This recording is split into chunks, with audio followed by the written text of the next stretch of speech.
Ya, teman-teman, untuk mengisi luang dan waktu sebelum update, saya akan membacakan komentar sekaligus watchlist teman-teman ya. Dan terima kasih kepada teman-teman yang senantiasa support di channel ini ya, baik yang like, yang nge-share, yang memberikan komentar sangat luar biasa, yang telah memberikan support yang juga luar biasa. Mudah-mudahan dikalikan 10 kali lipat, dan yang telah mendoakan saya juga teman-teman, terima kasih ya. Mudah-mudahan teman-teman akan sehat walafiat bersama keluarga. Baik teman-teman, kita akan membacakan komentar dari Bro Losong Meng ya, menyimak terima kasih, sama juga menyimak terima kasih. Sama-sama Bro Losong Meng ya. Bro Losong Meng itu adalah emiten pengomentar baik teman-teman ya, sering berkomentar, sering memberikan saran juga ya teman-teman ya. Oke, dari Hikmah Jaya nih, bahas sektor teknologi elit PS area versus DCI.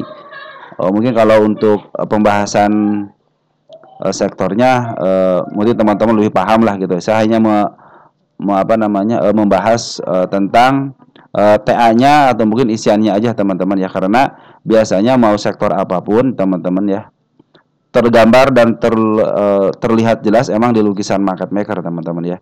Jadi teman-teman mau dia ada akumulasi ataupun pembelian ataupun buyback ataupun berita yang negatif ataupun positif, sebenarnya di lukisan market maker itu sudah tercermin di situ teman-teman. Makanya antara TA terus bandarmologi, forenmologi teman-teman, ataupun berita-berita atau bumbu-bumbu lah membuat si emiten ini menjadi sedap dan enak dipandang teman-teman. Itu semuanya tercermin di lukisan market maker. Nah, inilah lukisan market maker teman-teman ya. Oke, teman-teman, mungkin seperti itu ya. Terima kasih ya dari Hikmah Jaya. Dari Juli Andi ya. Juli Andi, hatur nuhun sawang suna. Nah, sawang suna dia cuan dari Inet teman-teman ya. Terima kasih bro ya atas super tanknya ya. Mudah-mudahan dikalikan 10 kali lipat. Oke teman-teman, dari Arya Setia 960 ya, semangat ya, harus semangat ya. BDKR apakah bisa ke 200 lagi? Kata BDKR, kita cek deh di BDKR nanti ya. BDKR apakah bisa ke 200. Nah, gitu teman-teman ya. Kita catat dulu di sini teman-teman. Kita catat dulu. Terus untuk BEB bahas di pasar nego, katanya kita cek di sini ya, BEB. Kita tulis dulu sini BEB ya. Katanya transaksi di pasar nego, nanti kita bahas ya BEB ya. Dari siapa nih? Dari Bro Mulia Idin ya. Nah, kita kontrol C aja teman-teman ya. Kita pindahkan ke sini, kita cek nanti ya. Terus dari Bro Losong Meng hadir, terima kasih sama-sama bro ya. Dari Buh 07 update MPIX, semoga selalu dikasih kesehatan, amin amin. Ya, mudah-mudahan teman kita juga dalam keadaan sehat ya bro. Buka ya. MPIX ya, hanya menanyakan untuk update-annya aja. Dari Ahmad Bukhari ya, update pat sama jas, hatur nuhun sawangsunya ya, semoga puasanya lancar, amin ya. Semoga teman juga dalam keadaan lancar puasanya ya, jangan bolong-bolong ya, udah gede malu. Kita tulis di sini pat ya, pat sama jas ya, kita nanti lihat untuk pat dan jas ya. Dari Mahaputra 2992, saham ATA bagaimana perkembangannya? ATA sudah dibahas kemarin ya, tapi kita bahas lagi deh, nggak apa-apa teman-teman ya. Dari Yusuf Julkarnain, sebenarnya pemberhentian IHSG semakin bentuk dorongan untuk buy dan OJK buat mensetujui buyback tanpa RUPS, betul teman-teman ya. Saya juga berpikir ke arah situ teman-teman ya. Mungkin si konglomeratnya kagak diperhatiin mulu, akhirnya ya bikinlah perhatian ya, akhirnya terguncang kan nasional kan. Nah, itulah teman-teman yang namanya bandar ataupun siapapun itu teman-teman, mau konglomerat kayak yang mana market maker kayak ya, kalau market maker sudah berkehendak ya udah teman-teman, semuanya bisa. Ketika langsung keluar beritanya kan langsung dikerek teman-teman ya. Menjadikan salah satu peringatan juga. Jangan terlalu banyak aturan lah teman-teman ya. Dari Lumega 83 ya, ekonomi RI sedang lucu kacau katanya, makanya hukum mati koruptor, gak ada pemimpin pemberani di RI, semuanya penakut takut gak makan ya. Betul teman-teman, korupsi itu emang harus diberantas ya, apalagi koruptor harus dipenjara, apalagi dimiskan itu lebih baik. Dari Justina Aton ya, Kar CLG akun banyak sama BBTN average 935, kita kita tulis dulu sini ya. kita tulis car dulu, car. BBT lagi akum banyak kayak gitu ya. Kita tulis nanti gitu ya. BBTN nyangkut di 9, bukan nyangkut. Harga di 935 ya. Di 935 punya harga katanya. Kita cek lagi. Kurniawan ya, 3459 Wir G nunggu di 80 untuk swing trade. Oke, gak min katanya. Kita cek nanti WIRG ya. WIRG nunggu di 80. Oke, tidak gitu ya. Nah, teman-teman sebenarnya kalau saya menulis list seperti ini teman-teman ya. Jadi kalau ingin tahu caranya seperti ini saya nulisnya. Jadi dibaca dulu dalam hati ya, baru terus di sini ke apa namanya yang bisa ditanyakan apa ya. Kalau untuk update aja mungkin bisa teman ya. Ini dari Ragil. Maaf pemula, sama saya juga pemula teman-teman, belum sampai 20 tahun ya. Itu artinya bagaimana sih belum mengerti baru pemula. Nah, kalau OJK izin ke emiten buyback tanpa rupiah. Jadi kemarin itu ya si konglomerat itu pingin ketika buyback itu tanpa ada RUPS, maka terjadilah kembali pertemuan tanggal 3 Maret gitu kan. Selang beberapa hari kan tidak ada keputusan tuh dari OJK. Nah, OJK santai-santai aja kan, tiba-tiba tanggal 18 Maret langsung kan diterjunkan tuh. Nah, ketika terjun begitu harus ada aksi penyelamatan teman-teman dengan cara ya buyback, salah satu dengan cara buyback ya. Kenapa buyback? Karena kemungkinan untuk dibuangnya sama bandar polennya sangat tinggi, jadi harus ada yang nerima, tidak mungkin istilahnya barang sebegitu banyaknya tidak yang nerima.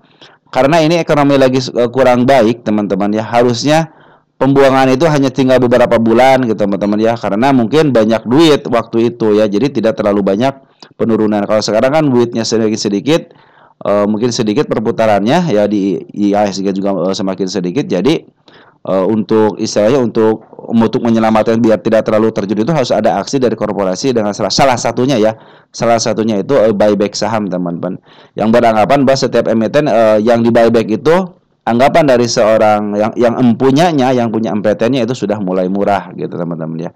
Pasti tujuannya biasanya hanya untuk investasi ya. Seperti kalau buyback yang dari konglomerat itu ada tujuan tertentu teman-teman ya. Dipastikan ada tujuan tertentu. Jadi tenang aja kalau emiten-emiten yang dipelihara sama konglomerat cenderung masih aman. Walaupun mau nyungsep teman-teman, tetap asal si konglomeratnya tidak ada kasus PKPU, tidak ada kasus yang namanya melanggar hukum ya, cenderung masih aman ya. Terus untuk Bro Saul Ahmad ya, terima kasih sharingnya, salam sehat sama-sama bro ya, salam sehat selalu. Dari Artalingga, biarpun udah naik tinggi aku masih berani masuk karena masih di bawah nilai bukunya.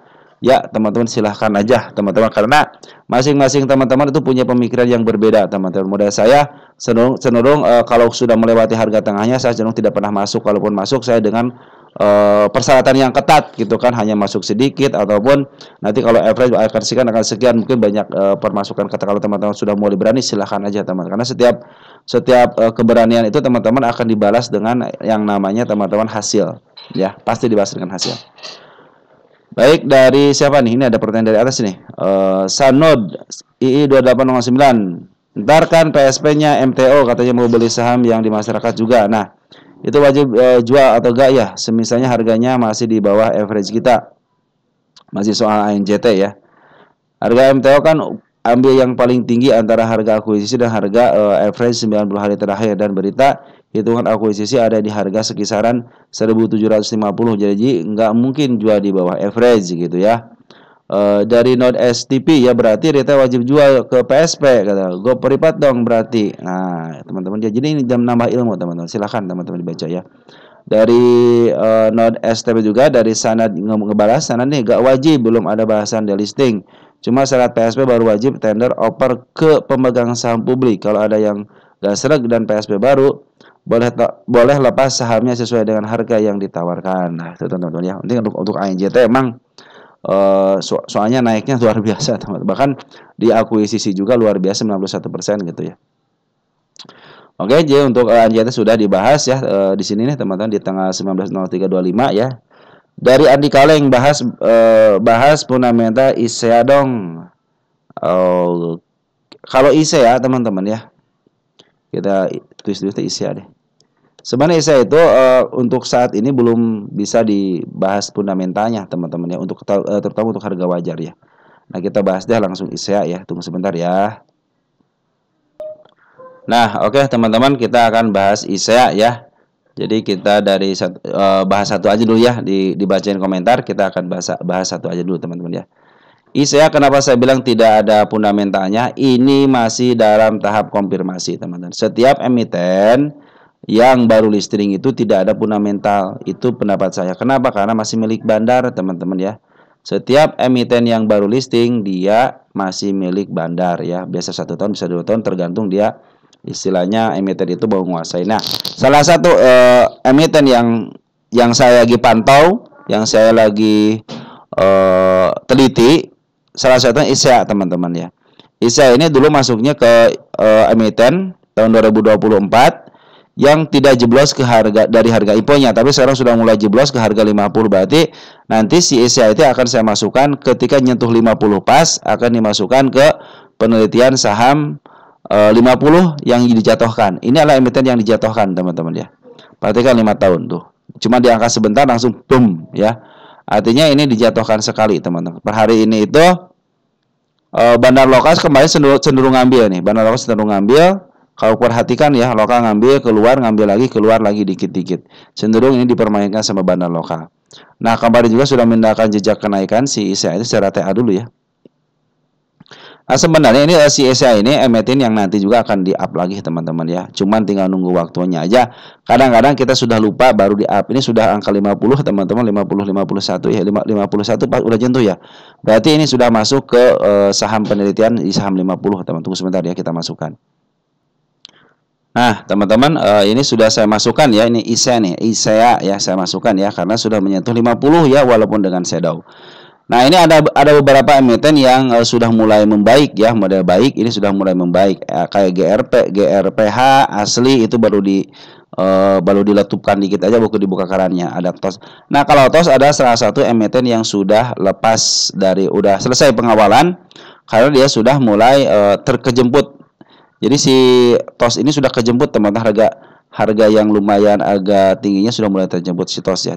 Sekarang itu lagi dibalikin kali ke 50. Artinya si emiten ini sudah di-up ke angka udah di-downtrendkan ke 50, langsung di-up lagi ke harga listing dan di-downtrendkan lagi ke angka 50. Artinya sudah kembali ke asal teman-teman. Untuk ini mungkin untuk TOS sebenarnya harus pengawalan sudah selesai gitu. Cuman kalau nanti teman-teman ada yang nyangkut lagi di sini atau baru beli, nanti akan kita bahas lagi. Nah, kita kembali lagi ke ISEA ya teman-teman. ISEA ini kalau menurut saya teman-teman ya, ini fundamentalnya sementara ini belum ada ya. Kalau perhatikan teman-teman, untuk PR ratio-nya 31,55 itu belum, masih anualis. Artinya dia masih gabungan teman-teman ya. Baru basic perkiraan. Kuartal 4 juga belum keluar. Secara revenue dia ada peningkatan kuartal 3 29 ke 54. Kuartal 2 ada penurunan. Ini masih dalam tahap manipulasi, teman. Perhatikan ya. Ini manipulasi. Jadi teman-teman jangan percaya dengan emiten-emiten yang baru listing untuk LK-nya. Biarin aja. Makanya harus nunggu 3 tahun, teman-teman. Kenapa 3 tahun? Itu masa-masa normal. Dia mau jatuhkan atau mau enggak, nanti mau di-up lagi atau enggak, nanti akan dikuasain sama bandar atau enggak, nanti dilihat setelah 3 tahun. Kalau masih 1 atau 2 tahun itu masih dalam tahap pengambilan alihan dari seorang bandar, teman-teman ya. Biasa seperti itu. Nah, biasanya emiten-emiten yang ada dua tipe teman-teman untuk saham-saham IPO itu. Satu yang di-up duluan ya sampai 100%, 200%. Yang kedua itu tipe yang di-up sedikit baru dilongsorkan. Ada juga tipe yang langsung dilongsorkan tanpa ada kenaikan sedikit pun ya. Nah, biasanya emiten yang dilongsorkan langsung ataupun baru diangkat sedikit, biasanya dia akan kembali ke harga listingnya. Cuma beda ini kan si ISEA ini adalah emiten yang dijatuhkan. Ini emiten yang dijatuhkan ya. Dia itu ada di up dikit berapa persen teman-teman gitu. Kalau kita hitungnya dari harga IPO nih, hanya dihitung berapa persen doang nih sini nih. Hanya 85% doang, terus dia langsung dijatuhkan. Nah, ini salah satu itu emiten ini teman-teman yang lagi saya teliti itu ya. Nah, ini harga harga IPO-nya belum saya hapus teman-teman ya. Nah, ini adalah gap-gap yang harus dilewati teman-teman ya. Jadi secara TA saya melihat ini akan ke atas lagi. Cuman kapan? Nah, waktulah nanti teman-teman yang akan membuktikan. Ini waktu yang akan membuktikan ya. Nah, nanti teman-teman catat aja teman-teman ya. Saya juga target utama itu di sini teman. Nah, di 500-an ya target utama itu. Kenapa 500? Saya yakin dia akan ke sini lagi. Walaupun tidak ke sini teman-teman, mungkin ke harga IPO bisa lah ataupun di bawah harga ada si gap, ada gap seperti ini, gap ini. Nah, ini adalah gap tanda-tanda kenaikan dia. Jadi teman-teman untuk yang punya ISEA, teman-teman nanti lagi diuji teman-teman ya, lagi diuji dengan kesabarannya. Kenapa? Sekarang sudah menyentuh 50 dan sudah saya pindahkan ke harga saham IPO 2024 yang masuk ke 50. Ini termasuk perjalanannya panjang. Ya, mudah-mudahan untuk naikinnya nggak terlalu panjang. Kenapa? Biasanya kalau naik istilahnya nurunin terlalu panjang, teman-teman, mereka itu cari pembelinya susah. Ya, nyari pembelinya susah. Makanya dia cenderung panjang. Tapi kalau ada pembelinya sudah ada, dia cenderung untuk nuruninnya dengan cepat. Boom. 2 hari 3 hari sudah selesai gitu kan. Si Badar sudah untung, semuanya sudah untung, baru tinggal pungutan lagi. Nah, pungutan ada yang cepat, ada yang lambat, ada yang sambil memaaf harga, ada yang sambil mengut dari bawah. Tergantung dari emitennya sendiri teman-teman ya. Tidak bisa disamaratakan karena masing-masing emiten itu punya karakternya teman-teman ya. Model contohnya ISEA ini karakternya nanti diturunin dulu baru di up. Nanti nge-up-nya juga ada yang pelan, ada yang langsung sekaligus sampai 30% contohnya. Nah, kita tahu dari mana? Biasanya kita tahunya dari sejarahnya. Perhatikan di sini nih. Ini sejarah seperti ini teman-teman nih. Nah, nanti mungkin kenaikannya tidak terlalu tinggi teman-teman, tapi dia 2 kali contoh seperti ini. Nah, seperti ini. Dem-dem, turun lagi dem-dem. Nah, mungkin seperti itulah teman-teman ya. Nanti kronologisnya seperti itu ya. Oke teman-teman, kalau nanya fundamental, teman-teman kalau perhatikan di kuartal 2 juga cenderung. Kalau kuartal 2-nya meningkat, tapi kalau untuk revenue-nya cenderung menurun, teman-teman ya. Jadi secara penjualannya juga tidak baik ya. kuartal 3 ini 29 ke 54 ada meningkat, cuman secara net income-nya kurang baik juga, hanya menghasilkan cuman 813 juta saja gitu kan. Tidak sampai 2 miliar, tidak sampai 1 miliar 1 miliar gitu ya. Artinya ini sebenarnya perusahaan yang sangat kecil gitu teman-teman ya. Nah, perhatikan teman-teman untuk DER-nya, perhatikan DER-nya 1.10 teman-teman untuk ini. Jadi secara hutang ini berarti hutang itu melebihi equity-nya. Ya, equity-nya 180, hutangnya 198. Artinya secara hutang ya dia cenderung secara DER ya cenderung banyak hutangnya, teman, bahkan hutangnya itu melampaui equity-nya. Minimal kalau yang standarnya yang bagusnya itu biasanya hutangnya itu di bawah 0,5 atau pas banget 0,5 itu mungkin masih tahap santai-santai aja gitu. Tapi kalau udah lebih dari 0,5 untuk DER-nya mungkin itu menjadi pertanda bahaya, teman-teman, dia banyak hutang gitu kan. Nah, ROE-nya belum ada. Jadi secara secara equity, teman-teman, secara equity ini si ISEA ini ternyata banyak hutangnya, teman-teman. Maka itu hati-hati, teman-teman. Tapi selagi dia bisa membayar sih nggak jadi masalah, teman-teman. Yang penting tidak di PKPU kan ya. Ini dari keuntungan juga tidak terlalu signifikan lah, teman-teman, untuk si ISEA ini. Nah, mudah-mudahan ini nanti saya pikir lebih baik dikuasain sama Bandar aja gitu kan. Yang penting kalau pengen dikuasain Bandar, teman-teman ya, syaratnya cuma sedikit kuasain Bandar. Yang penting dia tidak di PKPU kan dan tokohnya tidak bermasalah. Cenderung masih aman walaupun hutangnya gede ataupun istilahnya ROE-nya kecil, teman-teman. Tapi kalau selagi dia masih bisa memberikan laporan keuangan setiap kuartalnya, cenderung masih aman. Dan nanti lihat PR rasionya, apa kalau dia gede pasti dia dikuasain sama yang namanya Bandar, teman-teman. Begitupun kalau minusnya sampai minus 100 200 itu fix, teman-teman, itu milik Bandar.